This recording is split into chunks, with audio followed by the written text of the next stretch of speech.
dan sembah miring ulun kapur bori sang murug bengrat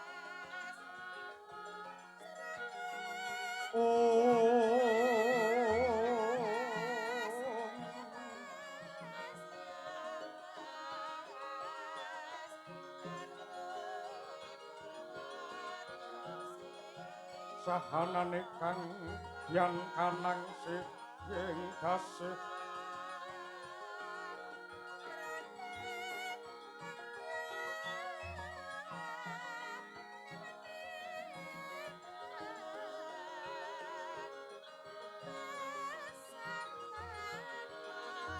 maweh buka sawegung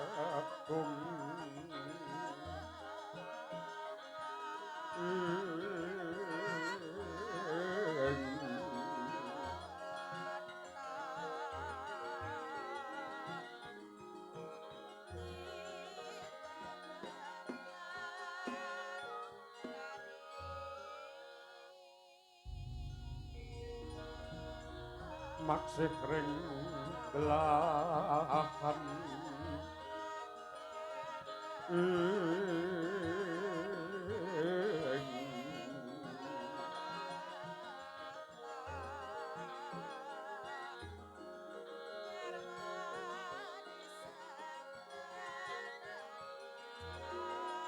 agung pinuju ngari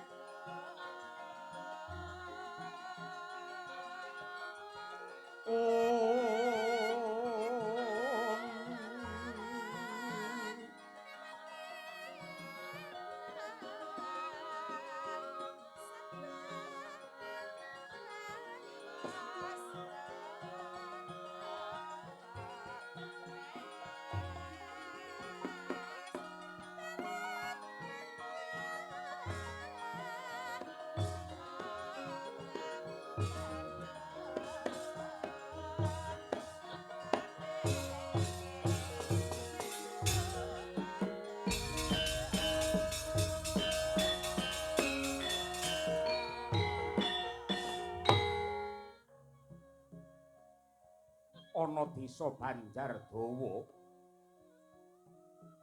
papane jembar Sarwibawira wengkuning desa Sinung Blanggung saben lurung rinengga dilahting dadi asri wanguning ratri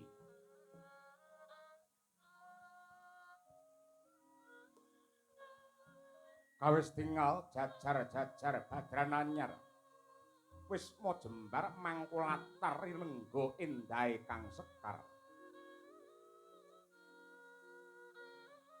pekarangan kebon pinager banon naratas binelah wenganing gapura sinerat piwulang mulat sarira hangrasa wani tetanduran mawarni-warni karang kitri tumpang sari ambyek mangkana dadya endah edipeni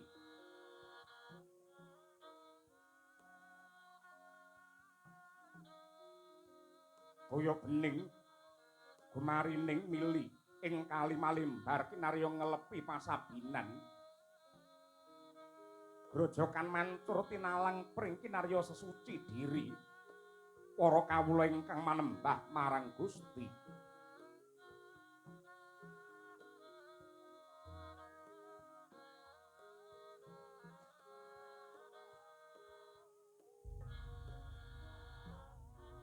dupi srengenge wis jedul saka jagat wetan ora mung tani samya tumuju mring pasabinan lan pategalan hangulah bumi anggarap siti pari jagung brambang ambyek ijo royo-royo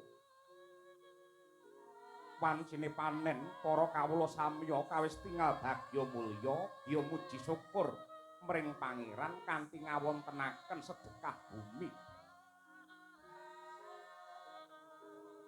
nenggih gumelaring dusun Karang Kadempel ya ing Klampes Ireng ya Karang Tumaritis hanane amung ayom ayem tentrem jenjem permanem karana ingkang den sepuhaken ing kono nenggih Ki Lurah Semar Badranaya ya risang Ismaya ya duda manang munung.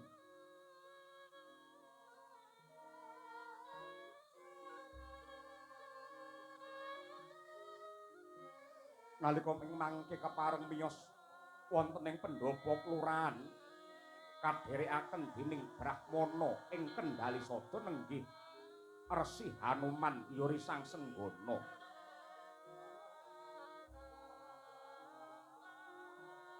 Mangkono gugup gagap buragapan Kyai Nayantaka dupi nampi Pratanira Narendra Agung kekalih.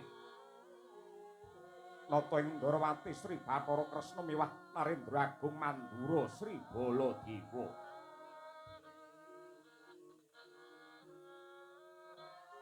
Mangkono giya gabyuk kerangkulan awit dangu datan pinanggya minangka pangsa ing rasa kapang.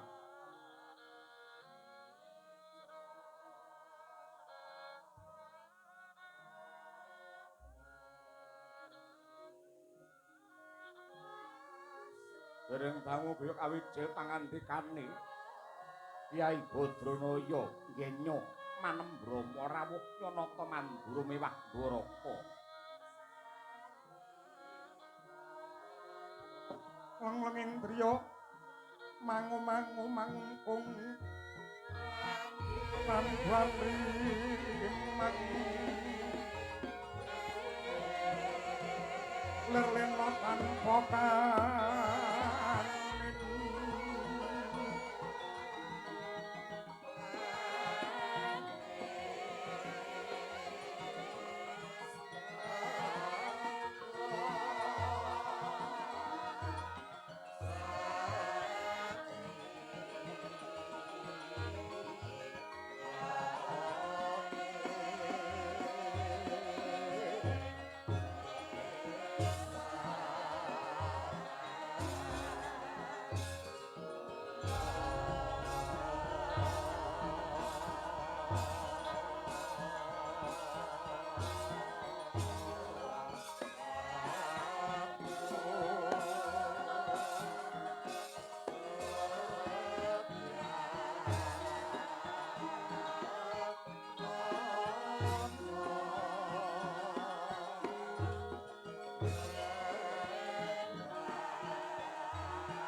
neng karang kadempel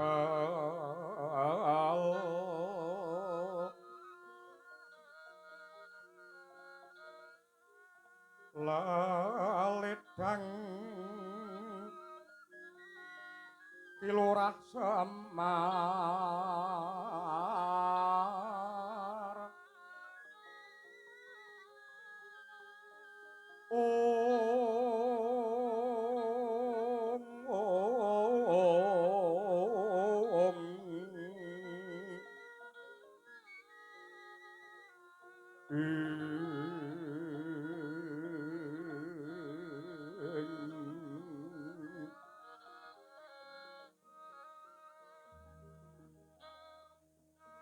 saprana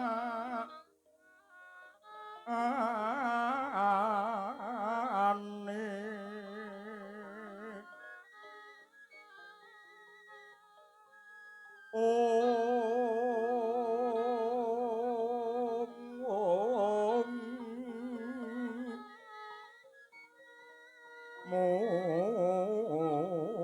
mulat kebon lan haren-haren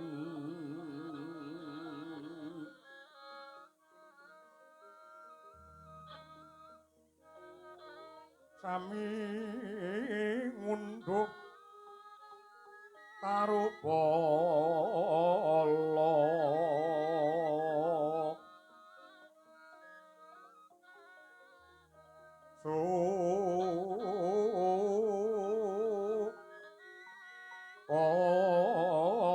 sinden sesendonan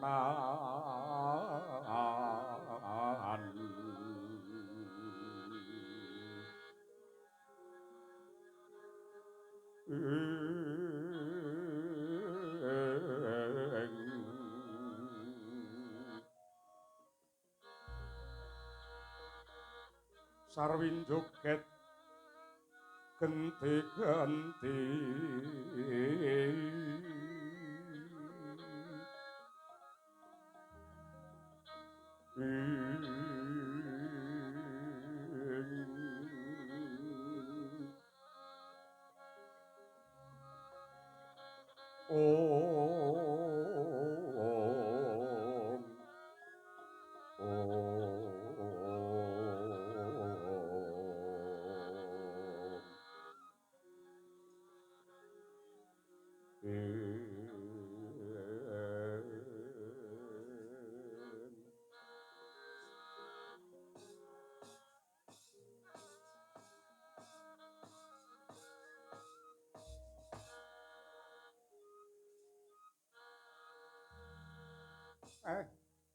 mbegegek ugek sadulita melai-lai babar pisan boten duga mana bilih ripalungguhan samangke gubuk kula klampis ireng kerawan para narendra agung pitataning jagat pepunjuling para umat. Kula nuwun sewu sarawuh paduka sinuwun Prabu Sri Bathara Kresna. Kula pun Badranaya ngaturaken pambagi panakrami mawan tuan-tuwa kunjuk sinuwun. Ya jagat ya dewa ya Bathara, Kyai Semar. Banget panarimaku dening nganti semono sih kadarman lan pakurmatan ingkang ndok paringake marang Nata Ndarawati Dasari. Wilujeng niskala niring sambika langgonku prapta ora liwat salam taklimku katur Kyai Badranaya. Inggih kula tampi tangan kula kalih mugi andadosaken jimat dipun sekecakaken anggenipun lenggah. Matur nuwun pangrasa ora kurang yoga anggenku ngabiyantara Kyai. Semanten ugi pepunden kula ing Ndarawati saha ing Mandura. Nuwun pangapunten sinuwun Prabu Baladewa rawuh ndika wonten mriki mboten kula sugata menapa-menapa, mboten kula suguh menapa-menapa, malah kula suguh tumuruning Jawah.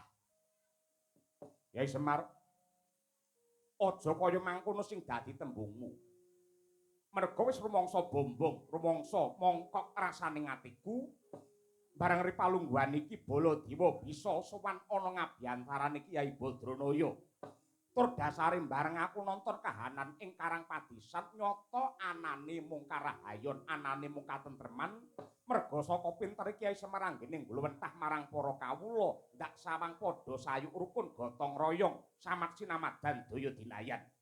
Kula nadyanto iki tumurun udan sing nembe wae iki terang. Ning mungguhe Baladewa iki mujudake kanugrahan gedhe ingkang diparingake dening Gusti marang panjenenganmu sagutrah ing Klampis Ireng Kyai Semar. Kainggih matur nuwun mekaten pandonga panjurung paduka dumateng kula. Lan kula sanget condong miwah rumajeng tumuruning Jawah mandhape udan menika pancen leres mujudaken kanugrahan gedhe tumraping kula pribadi lan warga ing mriki. Merga menapa? Udan menika dumados saking toya. Toya niku simbole penguripan. Lah menika minangka pertanda bilih ripalungguhan samangke ingkang lenggah pinarak sedaya ingkang rawuh wonten mriki antuk dayaning udan satemah dadi srana kamulyan penguripan ingkang kebak ing barokah. Lan nyuwun pangapunten benten kalian ingkang mapan wonten ing Ndarawati kalian Mandura. Menawi kraton Ndarawati Mandura menika jembar gilar-gilar menawi Klampis Ireng nggih kados mekaten menika kawontenanipun. Jebul ya mung ciut kaya mengkene kahanane Kiai Semar. Inggih nggih kados mekaten menika. Ing atase papan mung semene parandene panjenenganmu kersa gelar wujude budaya agung sing nyatane kuwi jati dirine bangsa. Ah nggih. Niki kena nggih conto, kena nggih tulodo. Nadyan to ora duwe latar ning gelem nanggap wayang niku apik-apike wong. Niki pengumuman pisan. Piyayi ora duwe latar kok nekat tur niki mangsa jawah nanggap wayang niku mutiarane wong tinimbang aku dadi wong sugih, dadi wong pangkat, latare jembar ning rata wayangan.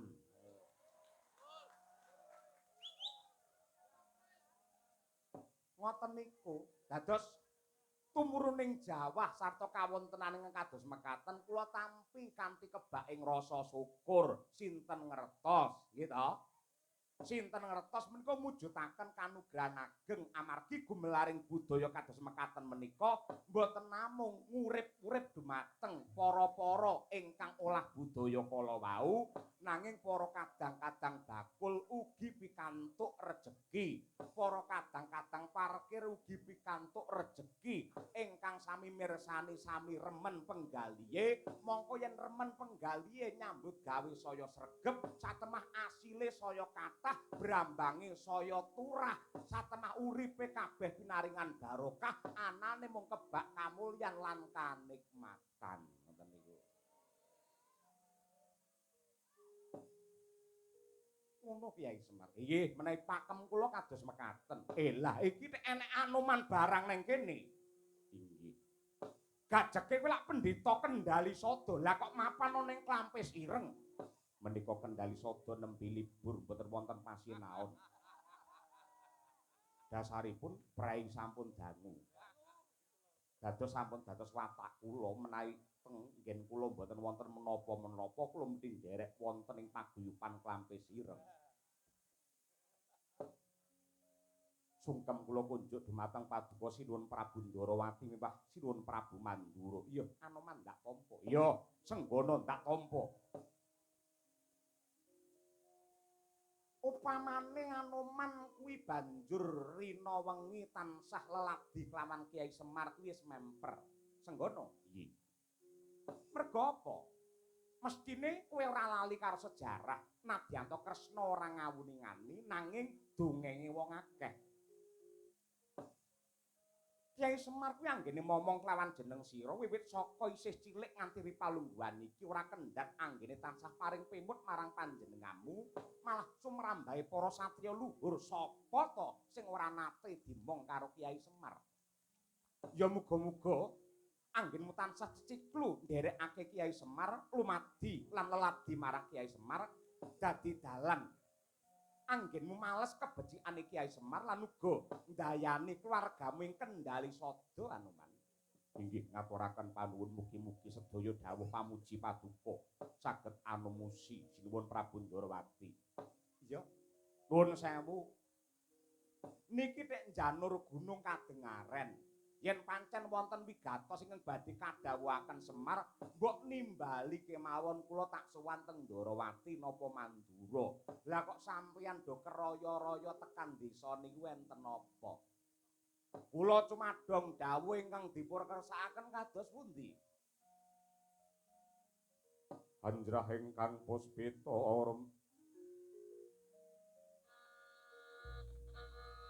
kasliring